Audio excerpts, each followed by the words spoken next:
ये है तुंगनाथ का यात्रा। बहुत तेजी से बारिश हो रही है, ऊपर से ओले गिर रहे हैं।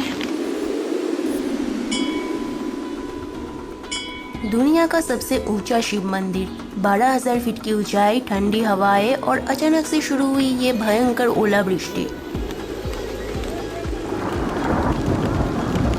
मधमहेश्वर के बाद मेरी पंचकेदार यात्रा का अगला पड़ाव एक अलग ही लेवल का एडवेंचर बन गया। व्यू जितना ही खूबसूरत था, रास्ता और मौसम उतना ही खतरनाक। ये मैं वेट कर रही हूँ पेड़ के नीचे, थोड़ा बारिश कम हो जाए फिर उसके बाद मैं चलना शुरू कर दूंगी। पीछे एक घोड़े वाले के साथ अंकल की झगड़ा हो गया। घोड़े वाले ने उसे धक्का दिया। अंकल बोलने गए तो वो माँ बहन की गाली दे रहा था घोड़ा वाला। पर यहाँ तक का सफर तय कैसे करना है, चोपटा में स्टे कहाँ करना है, बजट में कितना खर्चा आएगा पूरे यात्रा का, ऊपर मंदिर में दर्शन की टाइमिंग्स क्या है और चंद्रशिला पीक कब खुला रहता है, ये सब इस वीडियो में हम जानने वाले हैं। तो चलिए बाबा महादेव का नाम लेके शुरू करते हैं।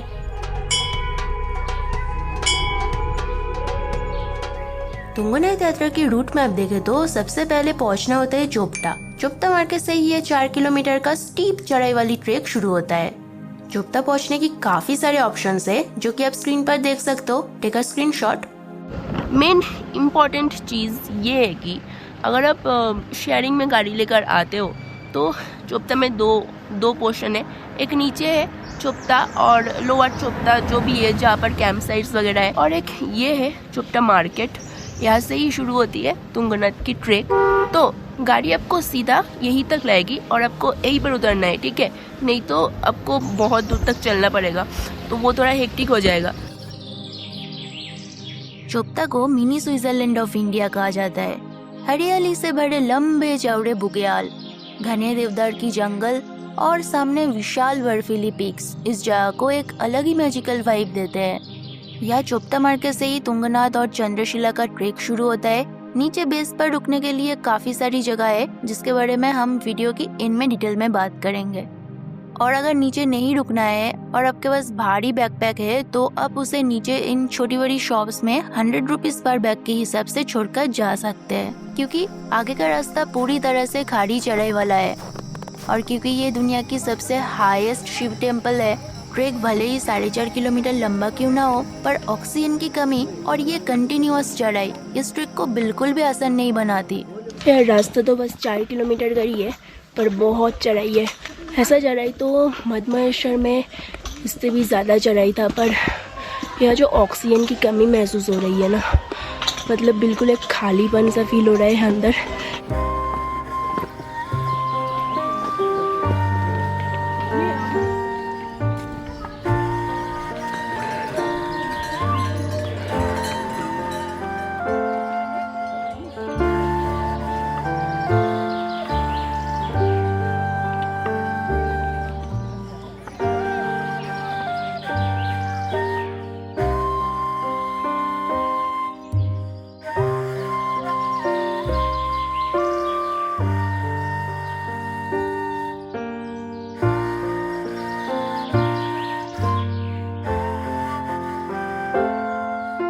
और ये फूड लिया बस 100 रुपए, बस नहीं बहुत ज़्यादा है, बहुत कॉस्टली है ये। और रिया ने इसमें से 2 पीस मुझे भी खिलाया ना, थैंक यू रिया।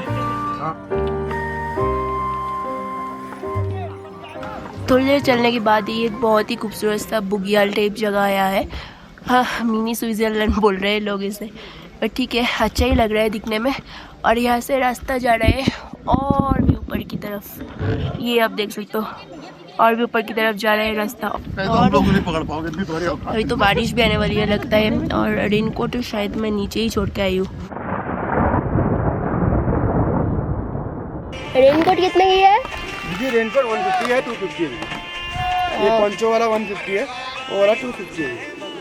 और बस कहने की देर थी, अचानक से पहाड़ों ने अपना मूड बदल दिया। एकदम से भयंकर ओलावृष्टि शुरू हो गई।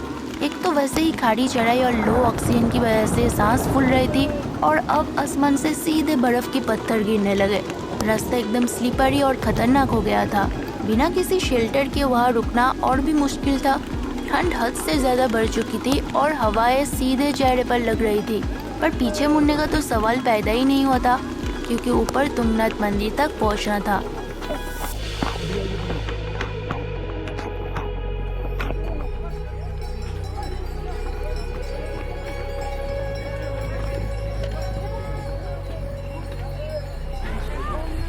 भाई बारिश रुक गई है और धूप भी निकल आई है।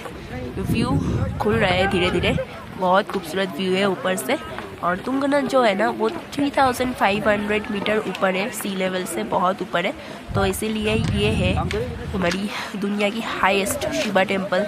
तुंगनाथ मंदिर से पहले का करीब 1 किलोमीटर का रास्ता और भी ज्यादा खड़ी चढ़ाई वाला है। सांस फूलने लगती है, पर इसी रास्ते पर हिम्मत बढ़ाने के लिए एक छोटा सा गणेश जी का मंदिर भी आता है। और इस मंदिर के बिल्कुल अपोजिट साइड एक ऐसा पहाड़ है जिसकी आकृति बिल्कुल बाबा महादेव की चेहरे की तरह दिखती है। माना जाता है कि महादेव खुद यहाँ विराजमान है। यहाँ बहुत तेज हवा चल रही है, बहुत ठंड लग रही है। अगर आप आते हो ना अपने साथ माफलर टोपी वगैरह ज़रूर लेकर आना।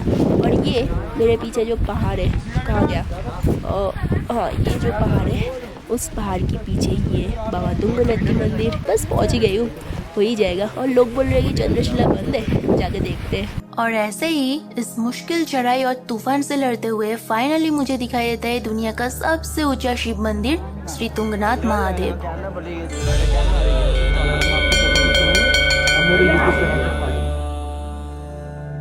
नागेन्द्रहाराय त्रिलोचनाय भस्मांगरागाय महेश्वराय नित्याय शुद्धाय दिगंबराय तस्मै नकाराय नमः शिवाय।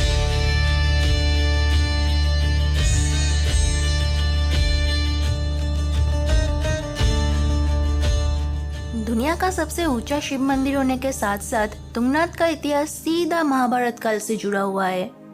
कहा जाता है कि इस पवित्र स्थान का निर्माण पांडवों ने किया था जब यह उन्हें भगवान शिव की बाहु यानी कि आर्म्स मिले थे।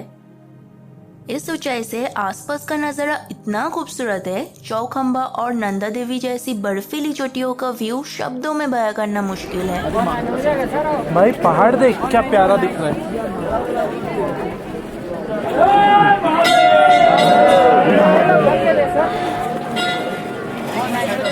मंदिर में इवनिंग आरती की समय है शाम की 7:30 बजे। तो अगर आप ऊपर स्टे कर रहे हो तो आप इवनिंग आरती जरूर अटेंड करना। मेन मंदिर के दर्शन के बाद जब आप ठीक इसके पीछे की तरफ जाएंगे तो आपको पत्थरों से बने कई और छोटे छोटे प्राचीन मंदिर दिखाई देंगे।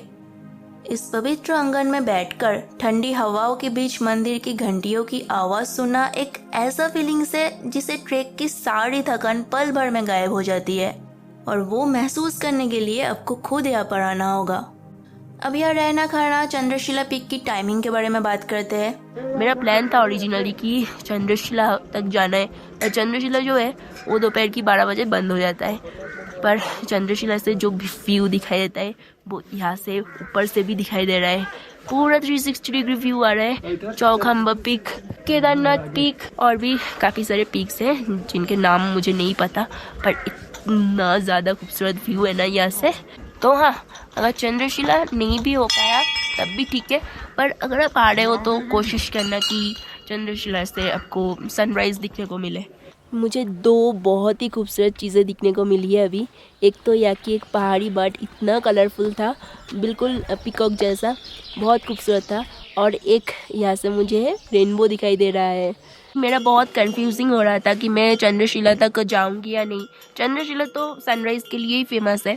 तो अगर आपको चंद्रशिला जाना है तो आइदर आप ये कर सकते हो कि आप नीचे से रात की 2-2:30 बजे ट्रेक शुरू करो, फिर चंद्रशिला पीक तक जाओ, सनराइज़ देखो, फिर तुंगनाथ जाके दर्शन करो। और या फिर अगर आप दोपहर में आ रहे हो तो रात को स्टे करना होगा, फिर जाके आप सुबह चंद्रशिला में जाके आप सनराइज़ देख सकते हो।